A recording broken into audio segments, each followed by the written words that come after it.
హరే కృష్ణ. ఎలా ఉన్నారండి అందరూ? ఈరోజు నేను మాట్లాడేది టాపిక్ అండి పెళ్ళిళ్ళ గురించి అండి. అది కూడా ఈ మధ్యకాలంలో జరిగిన సంఘటనల గురించి మాట. చాలామంది పేరెంట్స్ అబ్బాయిలు తల్లిదండ్రులు చెప్తున్నారు ఏంటంటే అమ్మాయిలు దొరకడం లేదు, ఎక్కడ కూడా అమ్మాయిలు లేరు. ఒకవేళ అమ్మాయిలు ఉన్నారనుకోండి, వాళ్ళ జాతకాలు కలవడం లేదు. అక్కడ కూడా చాలా పెద్ద సమస్య అయిపోతుందండి అని చెప్తున్నారు. అవునండి, అది మాత్రం కరెక్ట్ అండి, నిజమండి అది. ఎందుకంటే ఇదివరకైతే జాతకాలు ఉండేవి కాదండి, అదొక పేరు బలాలు చూసి చేసేవారు. ఇంకా అమ్మాయిలు లేరని కొంతమంది చెప్తున్నారండి. అది కూడా అది మాత్రం నిజం కాదు. అబ్బాయిలు ఎంతమంది ఉన్నారు, అమ్మాయిలు కూడా ఉన్నారండి. కాకపోతే ఏంటంటే అబ్బాయిలతో సమానంగా చదువుతున్నారు అమ్మాయిలు, అబ్బాయిలతో సమానమైన జాబ్స్ చేస్తున్నారు, అలాగే అబ్బాయిలతో సమానంగా సంపాదిస్తున్నారు. ఈ మూడు ఒకటి కారణం అండి.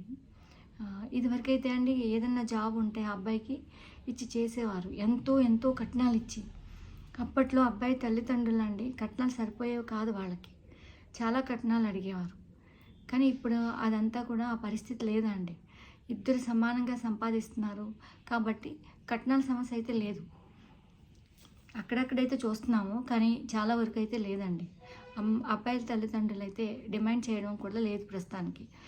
పిల్లనిస్తే చాలు మాకు, ఇద్దరు సుఖంగా ఉంటారు అని చాలామంది ఆలోచిస్తున్నారు. అయితే అమ్మాయి తల్లిదండ్రులు అండి చాలా వరకు పిల్లలకు పెళ్ళిళ్ళు చేయాలంటే ఇష్టపడటం లేదు అని చెప్తున్నారండి. అంటే అందరూ కాదు, కొంతమంది తల్లిదండ్రులు అయితే వాళ్ళ సంపాదన చూసిన తర్వాత పెళ్ళిళ్ళు చేయడానికి ఇష్టపడతలేదండి అని చెప్తున్నారు. మరి ఇది ఎంతవరకు నిజమో నాకైతే తెలీదు. కానీ ఒకటి రెండు సంఘటనలు చూసినప్పుడు మాత్రం నిజమేనేమో అనిపిస్తుంది నాకు. ఈ మధ్య కాలంలోనే మాకు తెలిసిన వాళ్ళు పేరెంట్స్ మ్యారేజ్ చేశారండి. అంత మంచిగానే ఉంది, 2-3 years బాగానే ఉన్నారు. అంటే బాగానే ఉండటం అంటే ఇంకా ఇద్దరు ఒకటే కంపెనీలో జాబు చేసుకుంటున్నారు, సమానంగా సంపాదిస్తున్నారు. కానీ అండి అమ్మాయి డబ్బులు ఇవ్వడానికి, ఇంట్లో ఖర్చులు పెట్టడానికి ఇష్టపడకుండా ఇది మా అమ్మ వాళ్ళకి పంపిస్తాను, వాళ్ళు చదివించారు కాబట్టి అని అటే పంపిస్తుందటండి. దాంతో గొడవలు స్టార్ట్ అయినాయి. ఆ గొడవలు కాస్త ఎంతవరకు వెళ్ళినాయి అంటే విడిపోయారండి ఇద్దరుని.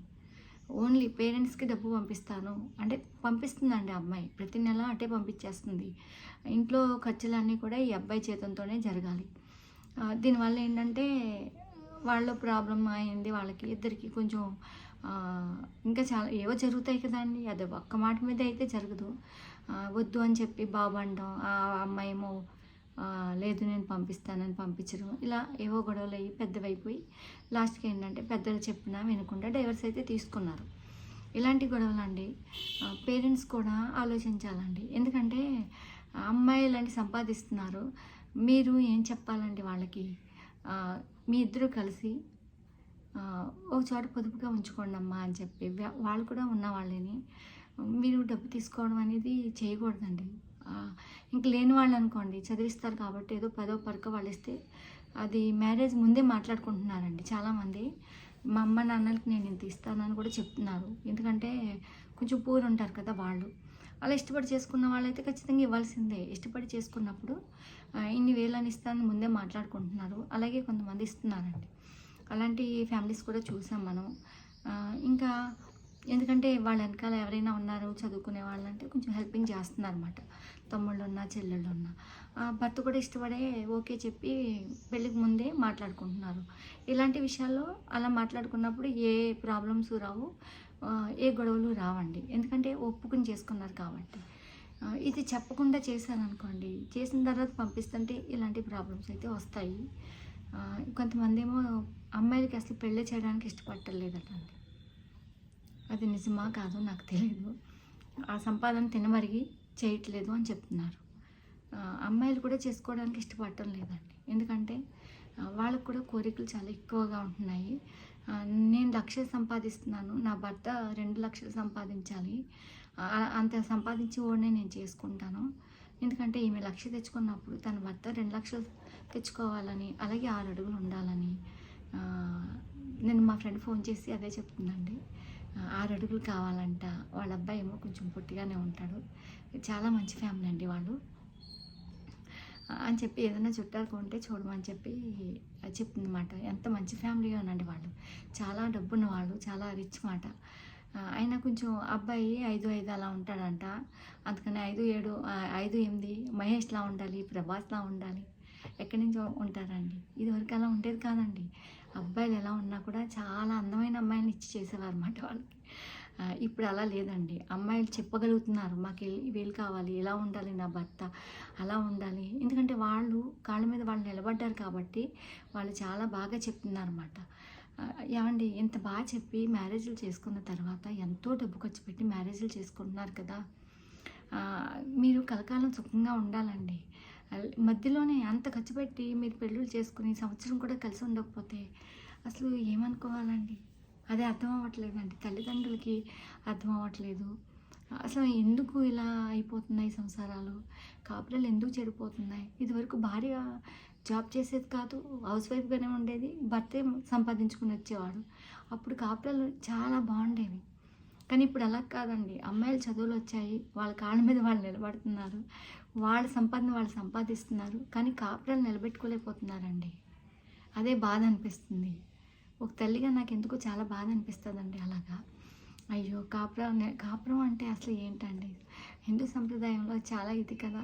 ఒక్కొక్కళ్ళు భర్తలతో అప్పట్లో చాలా బాధలు పెట్టేవారండి. వాళ్ళతో చేసుకోలేకపోయేవారు కాపురాలు. అత్తగారులు బాధలు పెట్టేవారు. ఇప్పుడు అత్తగారులు కూడా అలా లేదండి. చాలా మార్పొచ్చిందండి. చాలామంది మారారండి. మార్పొచ్చింది. కోడళ్ళను కూడా మంచిగా ఎందుకంటే పిల్లలు చాలా తక్కువండి ఇప్పటి రోజుల్లో. పిల్లలు ఒకళ్ళు ఇద్దరినే కంటున్నారు. కాబట్టి కూతురైనా, కోడలైనా వాళ్ళే అండి చూసుకునేవాళ్ళు చాలామంది ఉన్నారు. ఇంకా అత్తగారులు మారలేదు అంటే వాళ్ళు కూడా ఉన్నారు. వాళ్ళు లేరని నేను చెప్పడం లేదండి. అటు ఇటు కూడా ఉన్నారండి.